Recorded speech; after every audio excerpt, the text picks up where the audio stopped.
Imagine the night sky, but completely empty. No stars, no galaxies, no light at all. Just cold, dark, infinite silence, stretching in every direction, forever. This is not science fiction. This is what physics tells us is coming, and the countdown has already begun.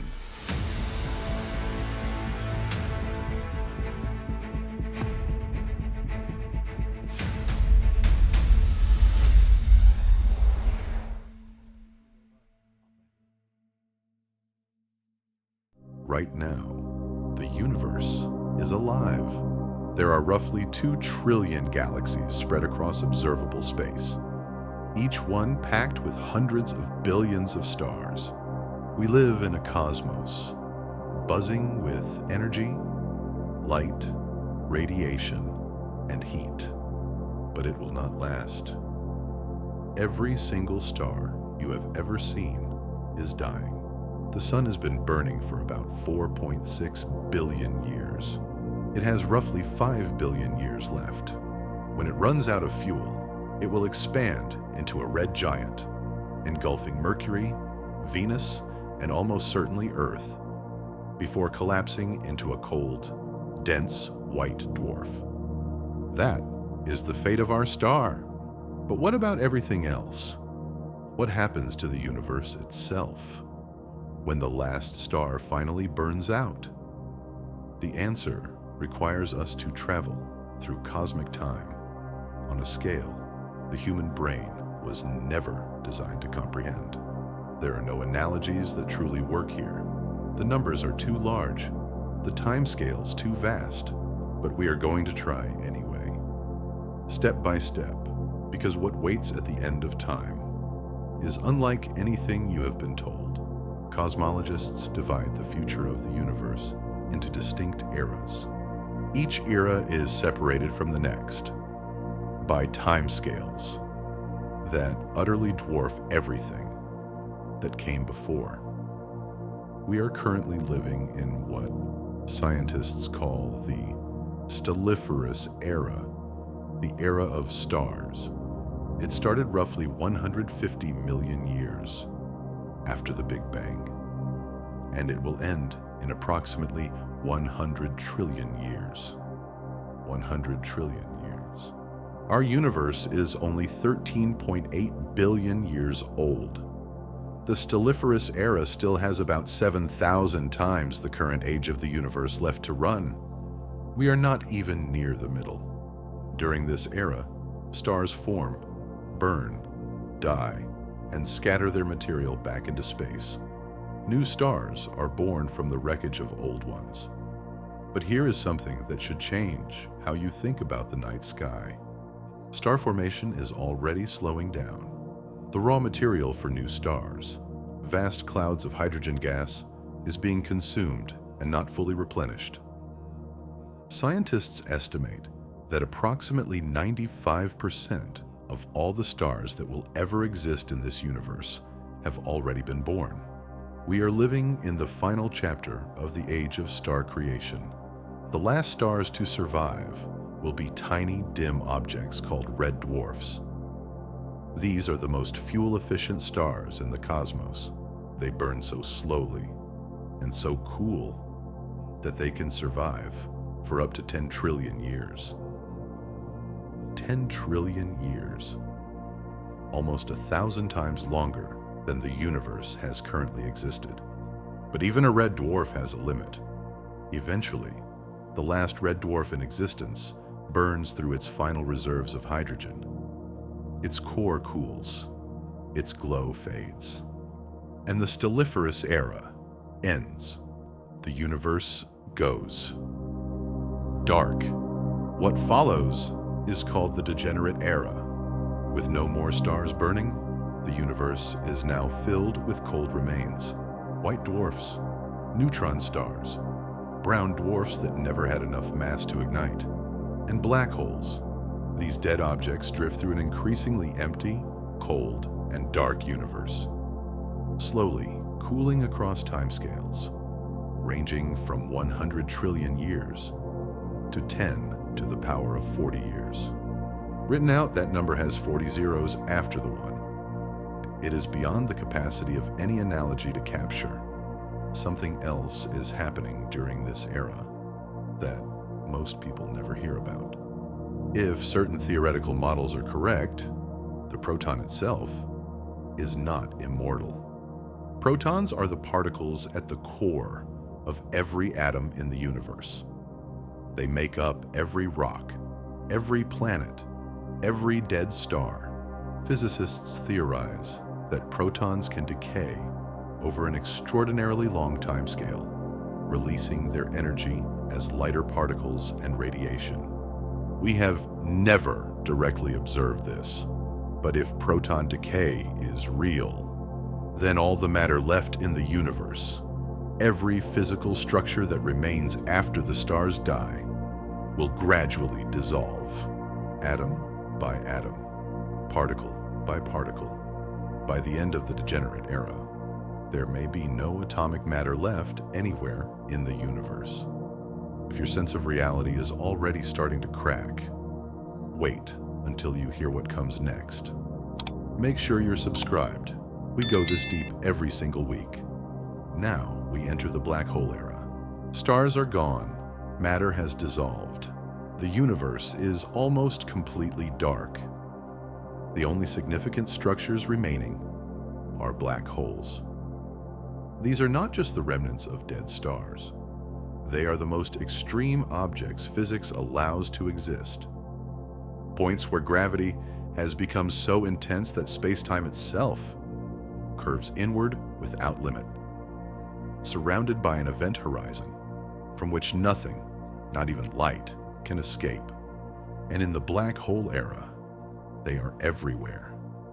Every galaxy that ever existed was anchored by a supermassive black hole at its center. In this era, those are all that remain. But here is what most people do not realize. Black holes are not permanent either. In 1974, Stephen Hawking calculated that black holes slowly emit radiation. Tiny amounts of energy bleed away from the event horizon due to quantum effects at the boundary. This is called Hawking radiation.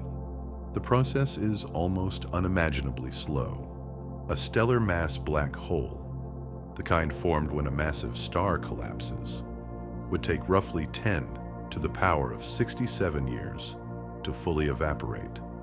That is a 1 followed by 67 zeros, the supermassive black holes at the centers of galaxies. Those persist far longer, up to 10 to the power of 100 years. A 1 followed by 100 zeros.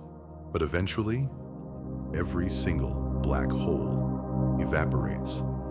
The last supermassive black hole in the universe radiates away its final particle of Hawking radiation. And then, silence. This is the dark era, the final state of the universe as current physics understands it. No stars, no planets, no matter, no black holes, no light. The universe is filled with an incredibly thin, diffuse spread of photons and leptons, particles with almost no energy remaining. The temperature of space is approaching absolute zero. Absolute zero is minus 273.15 degrees Celsius, the coldest temperature physically possible, the point at which particles have no thermal energy left to exchange. This is what physicists call the heat death of the universe. Not a bang, not a dramatic collapse, not fire, just a perfect, uniform, permanent stillness. The universe reaches a state called maximum entropy.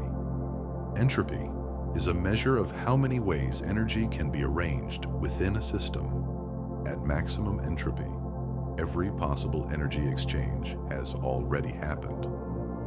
No energy can flow from one place to another. No work can be done. No structures can form. The cosmos is in perfect equilibrium, and it stays there forever. This is where most descriptions of the universe's fate stop. But cosmology does not stop there. There is a theorem in mathematics, the Poincaré recurrence theorem, first proposed by the French mathematician Henri Poincaré in 1890. It applies to any closed system with a finite number of possible states. Given enough time, an enormous amount of time, the system must eventually return to a state almost identical to any previous configuration it has ever been in, including its current one, applied to the universe. This means that, given an almost incomprehensible span of time, the random quantum fluctuations in the vacuum of the dark era could spontaneously recreate anything. An exact arrangement of particles identical to our observable universe today, an exact copy of every galaxy, every star, every planet, and theoretically, every person, every thought, every memory, you. Right now, in a universe that is itself just a statistical fluctuation in an eternal void. The timescale for a Poincaré recurrence is not 10 to the power of 100 years. It is 10 to the power of 10 to the power of 50 years, a number so large that it cannot meaningfully be written or spoken. It can only be described. And yet, in a universe with infinite time, even the most improbable event becomes not just possible, but inevitable. Some physicists go even further. They point to the quantum vacuum, the empty space that is never truly empty. Even in the coldest, darkest possible universe, quantum fluctuations occur. Random, spontaneous events that happen even where nothing exists. In certain cosmological models, these fluctuations can nucleate an entirely new bubble of spacetime, a new universe, born from the quantum noise of a dead one. This is the heart of eternal inflation theory, the idea that universes are not isolated events but bubbles in a vast, endless multiverse, each one born, expanding, cooling, dying, and possibly seeding the next. These ideas are theoretical. They sit at the very edge of what current physics can test or observe, but they raise a question that physics alone cannot answer. Is there truly such a thing as an ending? What is beyond the last star? Maybe nothing, an eternal dark, perfectly still void, maybe everything. A new universe igniting in the dark, carrying some strange quantum echo of ours forward. What we know is this: the universe has been alive for 13.8 billion years. And in that time, it built stars, planets, chemistry, biology, and consciousness. It built you, out of atoms forged in the cores of stars that lived and died billions of years before our sun was born. The lights are still on. The universe is still alive. And right now, in this brief, improbable, extraordinary window of cosmic time, so are you. If this video made you think, hit subscribe. We go this deep every single week.